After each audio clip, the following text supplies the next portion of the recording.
Да, в принципе, может, людей побольше, потому что у нас каждый почтальон перегружен.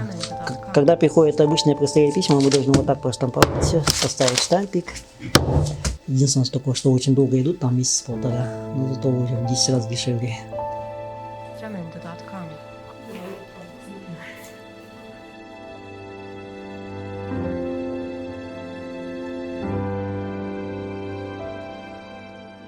Jamendo.com.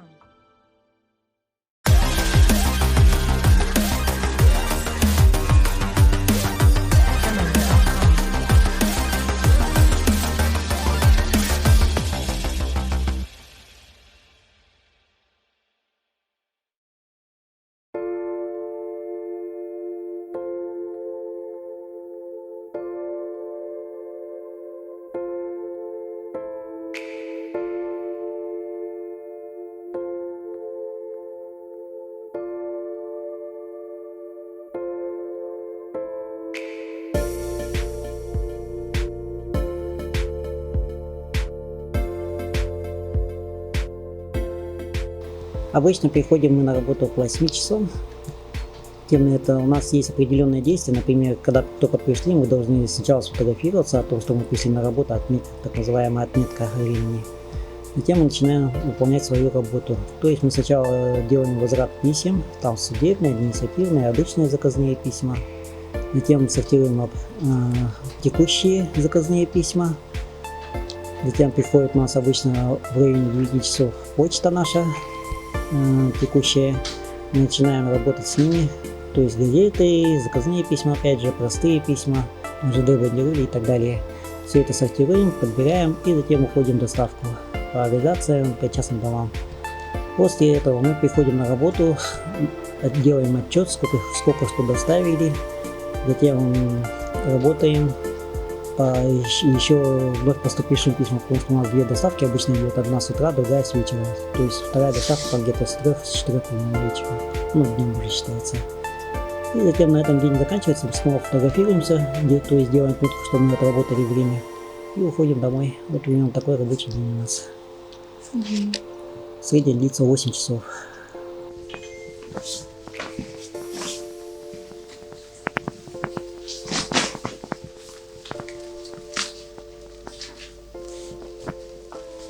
Сейчас мы сортируем почтовые извещения, потом мы эти извещения кидаем в почтовый ящик клиентам, чтобы они пришли и забрали свои посылки. Посылки, письма, телеграммы, повестки в суд и так далее. У нас всего 5 участков и обслуживаем практически полностью весь центр города. То есть улица Кирова, Октябрьский, Орджоникидзе и так далее. Это, как правило, два компьютера, на одном работает оператор, который работает заказными письмами, другой или у нас почтальона, где мы можем посмотреть текущие, допустим, посылки, какие у клиента есть. Тут у нас специальная программа есть, можем набрать адрес, например, то есть Кирова там адрес, номер дома, по фамилии можем посмотреть. Если у клиента есть трек-номер посылки, можем посмотреть по трек-номеру. Когда приходят обычные простые письма, мы должны вот так проштамповать все, поставить штампик.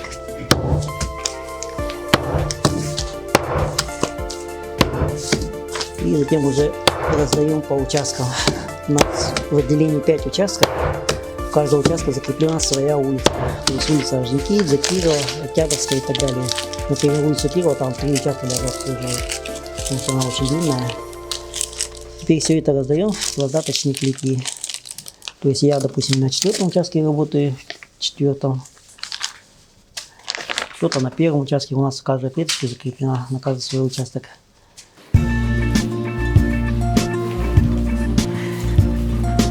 Посылочка, допустим, на организацию, здесь мне должны доставить. Сами, как правило, очень редко ходят, но я обычно на машинках увозю. Вот в среднем такая посылка одна весит 3500, да, от 3 до 5 килограмм. Вот это у нас весь рабочий день. Потом мы приходим, уже делаем отчет, сколько чего доставили, да, доставили или вручили, не вручили там.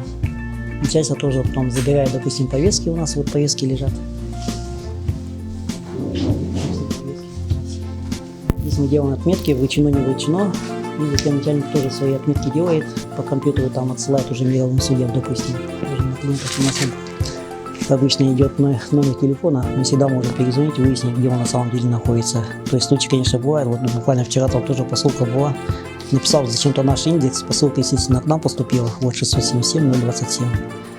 Она поступила к нам, потом начали выяснять, ну, адрес там вообще какой-то непонятный. Начали ему звонить, он, оказывается, человек в другом поселке находится.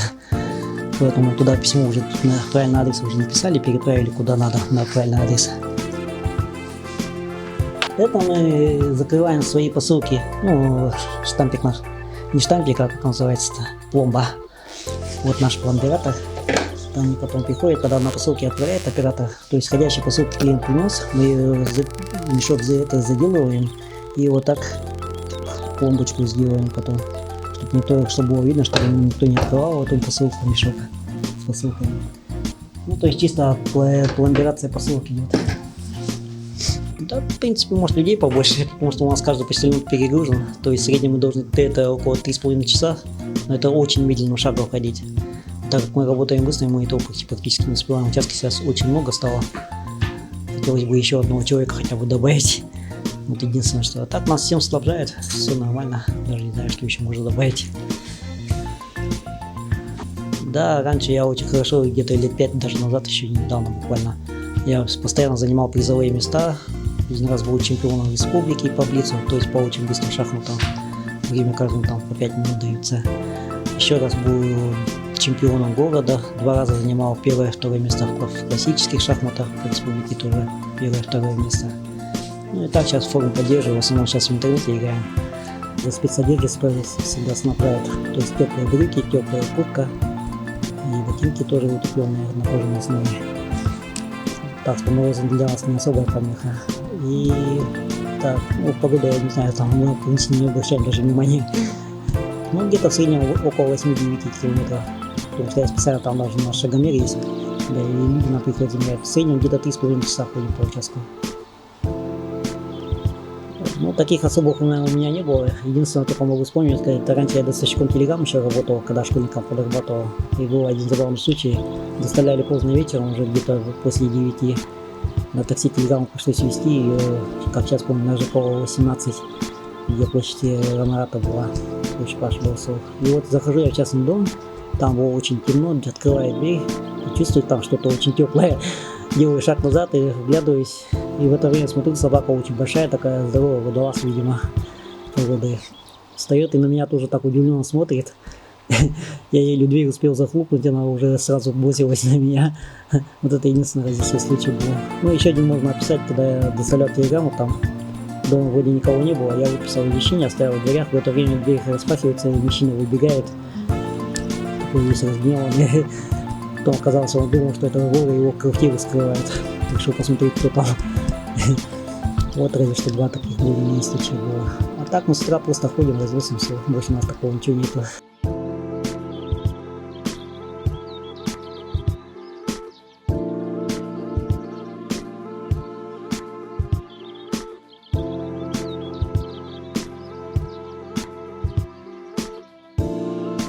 Присоединяйтесь в социальных сетях и следите за новостями на нашем сайте sahaparlament.ru.